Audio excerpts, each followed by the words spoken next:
Hey history fans, so today we're going to do something a little bit different. Today I'm going to show you how to crochet a project while we talk about the history of that object.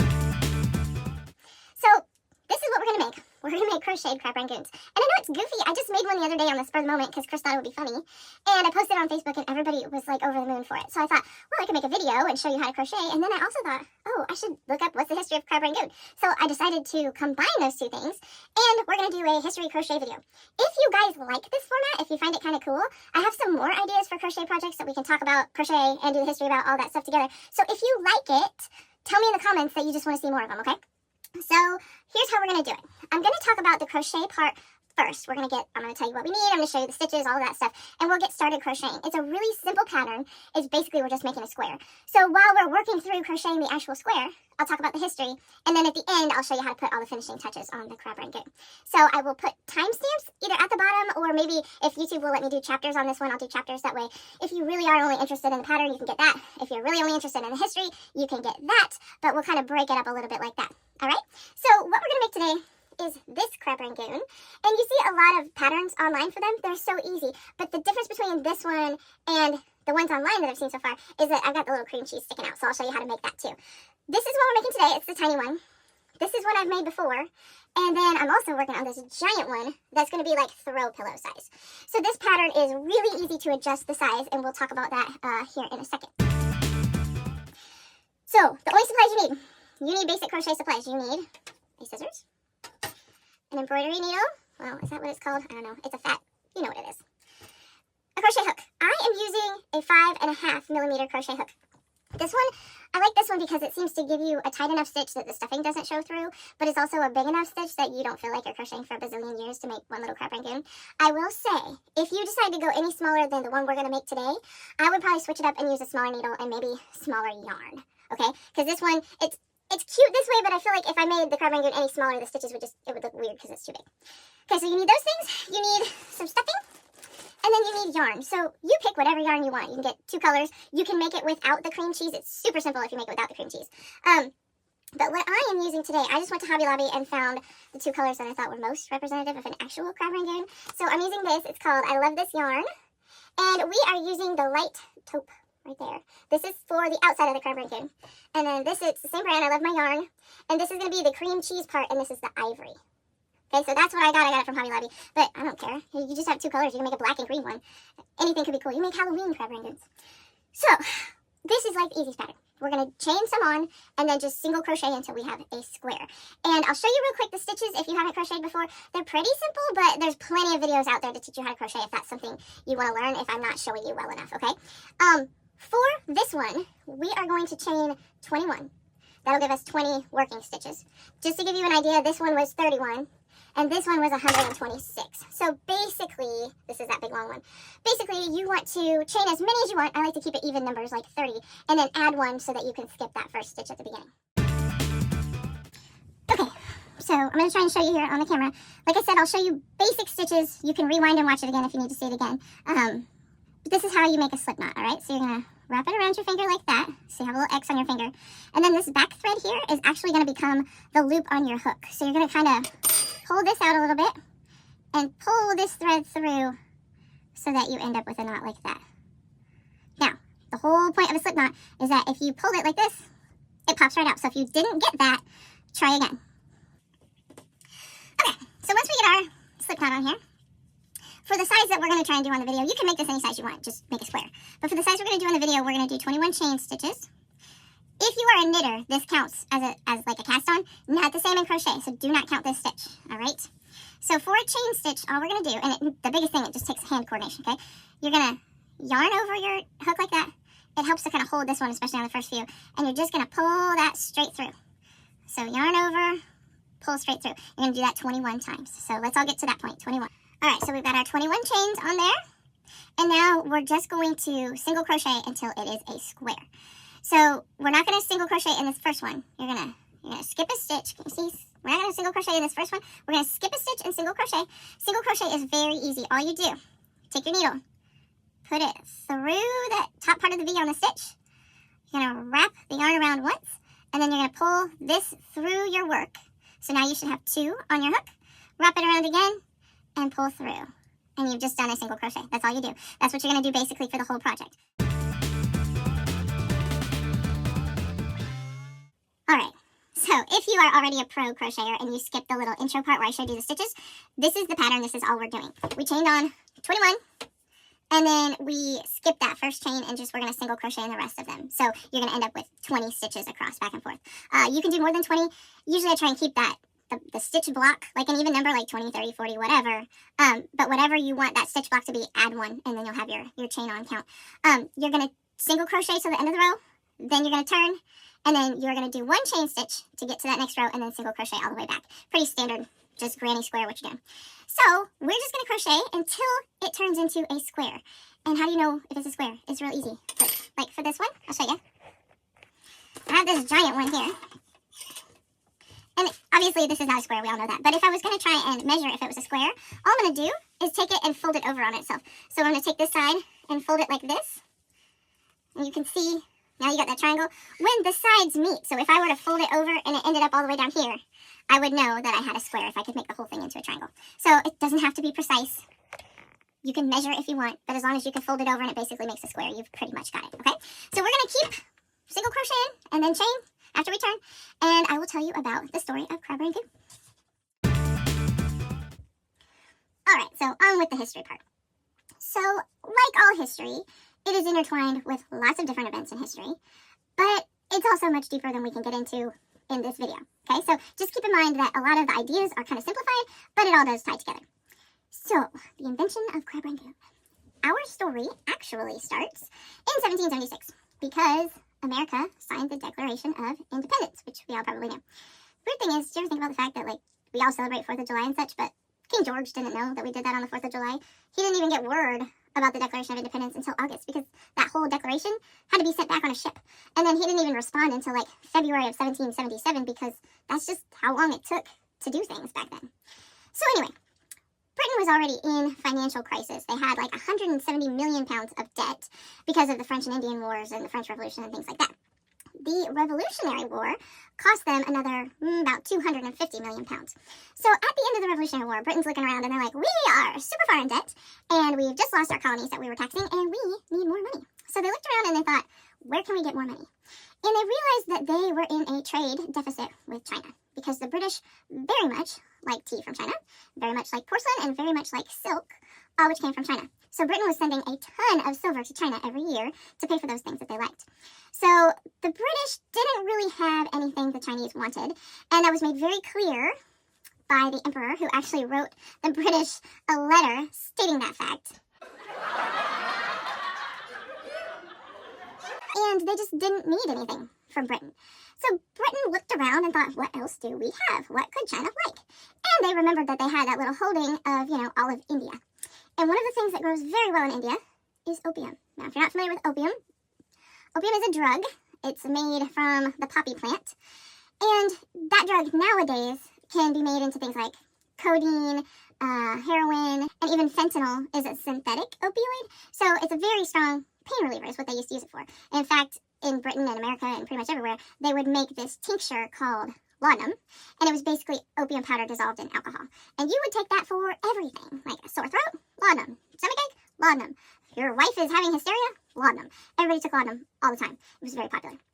They did use opium in China already for some pain relief, and of course, just like any drug, some people in China had discovered the fact that you could indeed use opium just as a recreational drug. But Britain decided that they really wanted China to buy a lot of opium, so in the late 1700s, Britain started shipping opium to China. And like, not a little opium, like a lot of opium. And while there are a lot of reasons for addiction, availability certainly has to come into play. So of course it's not all Britain's fault, but Britain was very much loving the fact of how much opium was being bought in China. So the British started sending a lot of opium over to China. And by a lot, I mean like a lot. So one website that I read said that the British were sending about 40,000 casks a year over to China.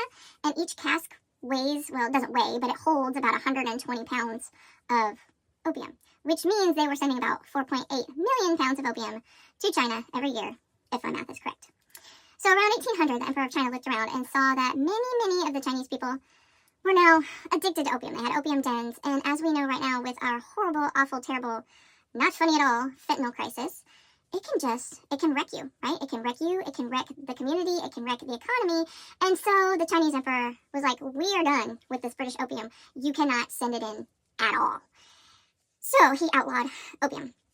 And some of the dealers that were in China got really very strict punishments, including everything up to and including execution. The crazy thing was that there was only one port open in China to the British, and that was Canton. And so they closed that port to the British. And like after they closed the port to the British, they were still getting opium smuggled in by British and other and merchants from other countries. So the British would be down in India and basically sell the opium to whoever wanted it with a big like wink wink, go sell it in China because there's a market for it. So they were smuggling it in at that point, unknowingly selling it to smugglers. So China was very upset about this. They closed the ports to the British. People were not allowed to sell the British food, and they were just trying to basically get rid of them. Well, the British were not having it. They needed the money, and like I said, as with every war, there was more than one reason, but the opium trade was a big reason for the First and Second Opium Wars. So we're not going to go too much in detail into the Opium Wars, but it was a bad deal, especially for China. So at the time, the Chinese did have some modern weapons. I mean, they invented gunpowder, but they were century behind the British as far as weaponry. And the British had these ships that could go in very low water. They were big ships, so they could basically sail their gigantic fighting cannonball ships right up the rivers and attack. And the Chinese just had nothing they could do to stop those big ships. The Chinese did have some like muskets and things, but the British were far superior in firepower. Okay, so the British ships could get up the rivers and all of that, and they were a huge force against the Chinese army. There was one ship in particular called the Nemesis that was so effective that the Chinese started calling it the Devil Ship. This is the crazy part, though. So they were trying to figure out how to get rid of those British ships. Like, what could they do to counterattack on those ships? And there's one famous Chinese general that had this idea, and, like, it's so crazy to me, but what they planned to do was they planned to take monkeys and train them, basically, to find the gunpowder storage on the British ships.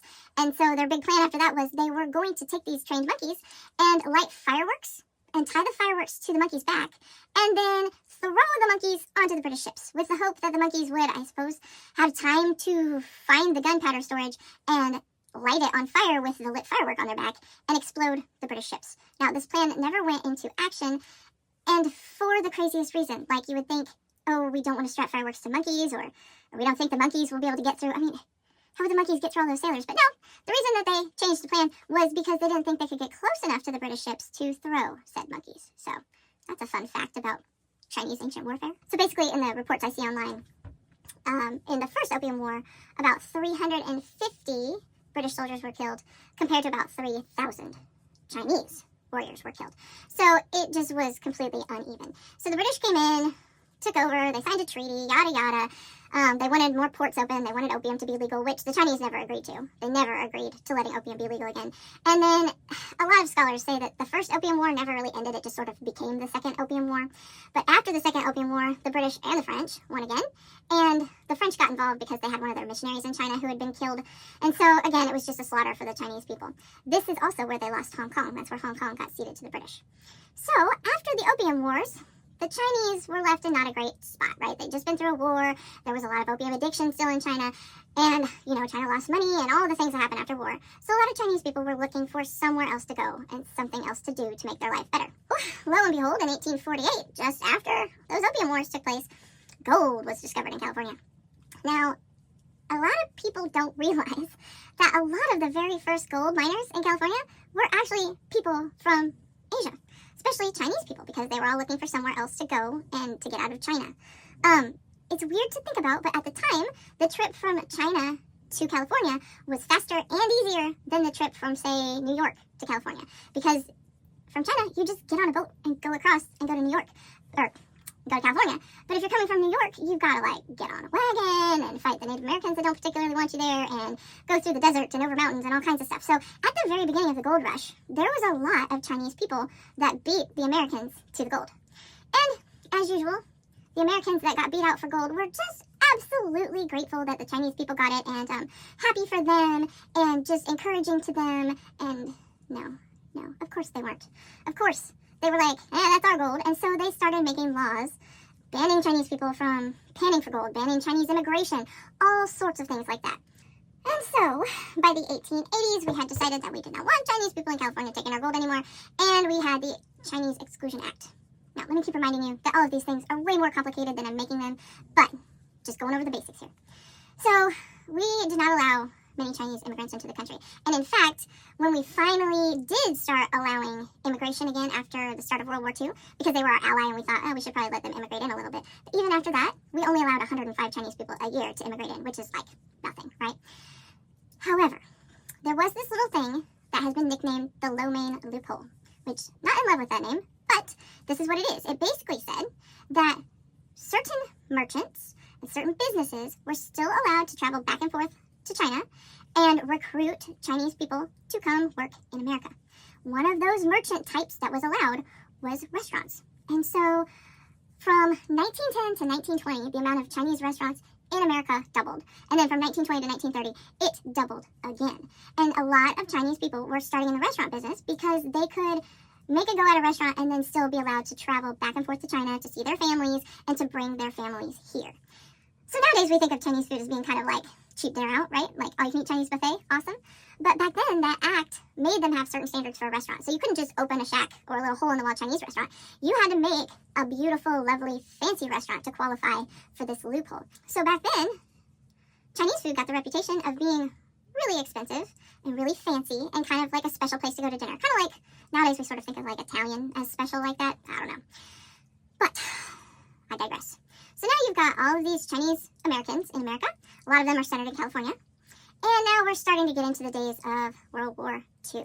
And think about where were a lot of our servicemen stationed in World War II? Some went to Europe, but a lot of them ended up in the South Pacific, which, if you've ever been to the South Pacific, you know is an absolutely gorgeous place to be, especially not during wartime. So all of these World War II soldiers came back from the South Pacific and were telling their friends about how beautiful it was and yada, yada, yada. And that's when the kind of tiki culture took off. And that's when a little restaurant started in California that became very popular called Trader Vic's. So Trader Vic's really cashed in on the whole tiki culture, South Pacific kind of culture. And this is where a bunch of things come together to create our Crab Rangoon. So the chef at Trader Vic's was Chef Joe Young, who was a Chinese American. Now, I can't track down a ton of information on him. Do I know for 100% sure that he or his family came in through the lo mein loophole? No, I do not. But it seems like a reasonable bet that they had some connection with that. So this guy Joe Young cooked Chinese food for Trader Vic's because that's what he knew. So Trader Vic's menu originally was a lot of kind of upscale Chinese. Well, he was experimenting. He liked to experiment. And the other popular thing at the time was cream cheese, which, like, was in everything. Like, have you guys seen these books with, like, Jell-O? Everything was Jell-O salad. It was kind of the same deal with cream cheese, which, by the way, Philadelphia cream cheese was not from Philadelphia. A guy in New York City invented it, and then when they went to market it, at the time, Philadelphia was really well known for the quality of its dairy products, so they just said it was from Philadelphia so people would buy it. But really, it's from New York City. So anyway, Chef Joe Young, he was experimenting, and he put some cream cheese and some actual real crab, and A1 steak sauce of all things, and some hot sauce, and mixed it all together and put it in a wonton wrapper and fried it, and that is where we get Crab Rangoon. It started in the 1950s at Trader Vic's. But because of the tiki culture and the popularity of Trader Vic's and the fact that Chinese food was so abundant, that Crab Rangoon concept just spread like wildfire, and it still persists to this day. And so obviously everybody's got their own kind of thoughts about Crab Rangoon. I mean, some Crab Rangoon are sweet, some are not sweet. I've even seen like buffalo sauce Crab Rangoon. But that's where they came from. They came from basically the Chinese immigrants that came into America. The confluence of that and World War II and people returning from the South Pacific, that's why Crab Rangoon were made, and that's why they became popular, and also because they're stinking delicious. So anyway, that's the history of Crab Rangoon in a lot of minutes. So I am going to finish my little square here, and I'll be right back to tell you how to finish your Crab Rangoon. Alright, so did y'all finish your square? Are we ready to put the Crab Rangoon together? So here's my square, and I'm going to turn the camera so you can see what I'm doing with my hands for the rest of the video, okay? So here is my Crab Rangoon square, and again, you can tell if it's a square because you just take this corner, fold it over, and as long as you make a triangle, you know you've got a square, so it's a square. If you have never finished a crochet pattern before, I'm going to show you how to finish that last stitch real quick. So you've got your hook. Put the hook in there so I don't lose my place. And we're going to get my scissors, and we're going to cut the end off. Now leave yourself a good tail, and cut off the end here. And you're going to work that last single crochet stitch, just like you normally would. So you put it in the stitch right here, work that single crochet stitch. But now, instead of working the next one or tying a knot or anything, you're just going to pull. You're going to pull that string all the way through, and that's going to leave you with a knot so that you have this complete square. Okay, so this is the part where you're going to need your needle, like this, just a big plastic needle. You've got to get these ends woven in so that they don't look goofy in your finished Crab Rangoon. So you're just going to thread your needle like that. And then you are just going to kind of sew in and out and just get them stuck in there so that they're not hanging out and looking goofy. So see, you just kind of go in and out, and just weave those ends into your crochet so that they disappear.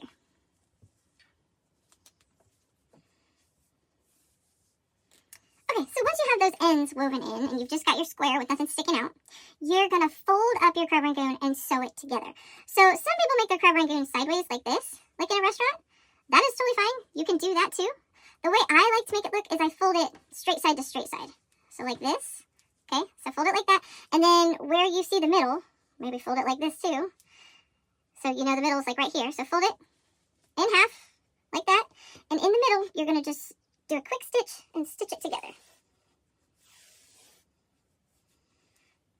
And the more you can kind of catch that end in and kind of make itself its own knot, that is a good thing. Okay, so we're just going to hold it there for now.